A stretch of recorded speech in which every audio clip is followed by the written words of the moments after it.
नमस्कार बंधुरा आपनारा देखी बुझते पाচ্ছেন এটি একটি লেবু গাছ প্রচুর পরিমাণে ফুল হয়েছে কিন্তু এই ফুল হওয়ার পিছনের যে রহস্য বা পরিচর্যা সেটা অনেকেই জানে না।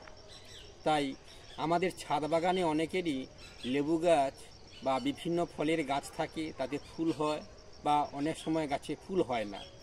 কেন হয় না, না হওয়ার কারণ কি কি এর পরিচর্যা করতে হয় এবং ফুল আসার আগে পরিচর্যা আর ফুলের পরে পরিচর্যা, এগুলো বিস্তারিত না জানলে আপনাদের যে ছাদ বাগান বা বাড়ির উঠোনে যে সমস্ত ফল গাছ থাকে তাতে ফুল হয় না বা ফুল ঝরে পড়ে যায়।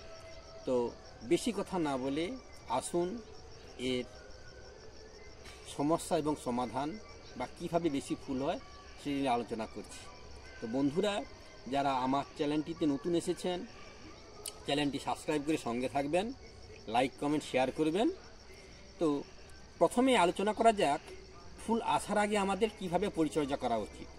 তা ফুল আসার আগে প্রায় 1 মাস আগে গাছটির যে পরিমণ্ডল নিয়ে গাছটি হয়ে আছে সেই পরিমণ্ডল পর্যন্ত এই গাছগুলোর শিকড় বিস্তার লাভ করে থাকে খাবার সংগ্রহ করার জন্য। তাই গাছের 1 থেকে 1.5 হাত দূরে এই গাছটি যদি আপনারা প্রমাণী গাছ ধরেন, তো এই গাছের 1 থেকে 1.5 হাত দূরে মাটিকে আলগা করে সেই মাটিতে শিংকুচি, হাড় গুঁড়ো, ফসফেট আর এই গাছের জন্য 1 চামচ পটাশ, লাল পটাশ যেটা আমরা বলি, তা ভালো করে মিশিয়ে গাছটির চারপাশে রাউন্ডে দেওয়ার পর মাটি চাপা লাগিয়ে দিয়ে 1 দিন পরে জল দিতে হবে। 1 দিন পরে আমরা কেন জল দেবো? কারণ এই সারটি ডিকম্পোজ হওয়ার জন্য যে পরিমাণ তাপ তৈরি করে, সেই তাপটা যদি সঙ্গে সঙ্গে তৈরি করা হয় বা তৈরি হতে থাকে, তাহলে গাছের খাদ্য সংগ্রহের জন্য যে নতুন শিকড় হয় সেটা নষ্ট হয়ে যায়। এরপরে পরিচর্যা কি না, গাছে ফাঙ্গাসাইড স্প্রে করতে হবে যাতে বায়ুবাহিত যে সমস্ত ব্যাকটেরিয়া ফাঙ্গাসগুলো এসে গাছের ডালে আশ্রয় করে বিস্তার লাভ করে তা নষ্ট হয়ে যায়। আর পুরনো ডাল অর্থাৎ শুকনো ডালগুলো কেটে ভালো করে পরিষ্কার করে দিতে হবে, গাছটির গোড়া আগাছা পরিষ্কার করতে হবে এবং রস টান করতে হবে, অর্থাৎ গাছে রস দেওয়া হবে না, অর্থাৎ মাটি শুকনো শুকনো রাখতে হবে। দেখলে যেন মনে হয় গাছটির মাটি এতটাই শুকনো হয়ে গেছে যে যাতে গাছটি প্রায় হয়তো মারা যাবে। ঠিক এরকম অবস্থায় সামান্য সামান্য জল দিয়ে গাছটিকে বাঁচিয়ে রাখতে হবে। তাই লেবু গাছের সম্পূর্ণ পাতাগুলো ঝরে যায়, তারপরে ফুল হওয়া শুরু হয়। আপনারা দেখতেই পাচ্ছেন, কাছে এসে ভালো করে দেখাও, দেখতেই পাচ্ছেন গাছে পাতা নেই কিন্তু প্রচুর পরিমাণে ফুল হচ্ছে। গাছে ফুল ফোটার সময় আপনাদের আরও সতর্ক থাকতে হবে যে গাছে ফুল আসছে মানে রস দেবো তা কিন্তু নয়, তাহলে কিন্তু সমস্ত কুঁড়িগুলো ফোটা বন্ধ হয়ে নতুন পাতা তৈরি হওয়া শুরু হয়ে যাবে। তাই গাছের ফুল আসছে এই সময় কোনো কীটনাশক ব্যবহার করা যাবে না, কারণ গাছের ফুল ফোটার পরে পরাগ সংযোগ হয়। তাই যদি কীটনাশক আমরা স্প্রে করি, যে সমস্ত পরাগ মিলনের জন্য পতঙ্গরা মধু সংগ্রহের জন্য আসে তা নষ্ট হয়ে যাবে এবং মারা যাবে। সে কারণে ফুল কিন্তু শুকনো হয়ে পড়ে যাবে, পরাগ সংযোগ হবে না, ফলও হবে না।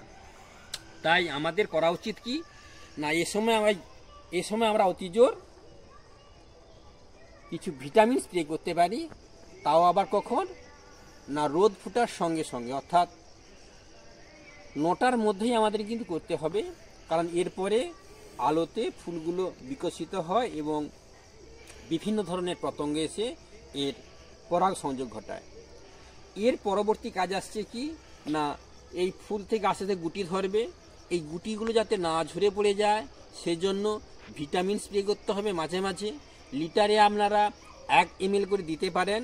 এই গাছটিকে ভালোভাবে ধুয়ে দিতে হবে আর মাঝে মাঝে ফাঙ্গাসাইড দিতে হবে। গুটিগুলো যখন ছোট ছোট প্রায় ছোলার দানার ন্যায় হয়ে যাবে তখন গাছে সামান্য সামান্য জল দিতে হবে এবং মাটিগুলো ভেজা রাখতে হবে। এবং গুটি যখন আর একটু বড় হবে, মটর দানার মতন হবে, তখন কিন্তু গাছে ভিটামিন স্প্রে করে গাছটিতে ভালো করে রসে ভরে রাখতে হবে, যাতে এবারে ওই ফলগুলো না শুকনো হয়ে আস্তে আস্তে বৃদ্ধি ঘটে। কিন্তু এই সময় আমাদের সমস্যা হয় যে ফল হওয়া শুরু হয়ে গেলে আমরা কি করি না, তখন পরিচর্যা কমিয়ে দিই। কিন্তু এই ফুলগুলো যখন ফোটে, এই ফুলের গন্ধে বিভিন্ন ধরনের উপকারী এবং অপকারী পতঙ্গরা আসে। সেই পতঙ্গদের খাওয়ার জন্য বিভিন্ন পাখির আক্রমণ ঘটে, যার কারণে কিন্তু অনেক সময় কুঁড়ি ঝরে পড়ে যায়, লেদার প্রাদুর্ভাব ঘটে। অতএব ফল ধরা শুরু হয়ে গেলে কীটনাশক মারতেই হবে, যাতে লেদা জাতীয় যে পোকাগুলো থাকে সেগুলো যাতে মারা যায়।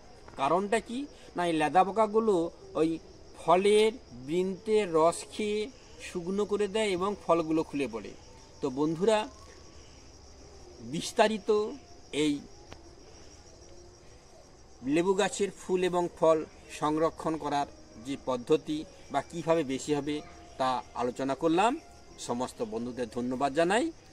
আবারও বলছি যে এই ভিডিও সম্বন্ধে আপনারা নিজস্ব মতামত জ্ঞাপন করবেন। নমস্কার।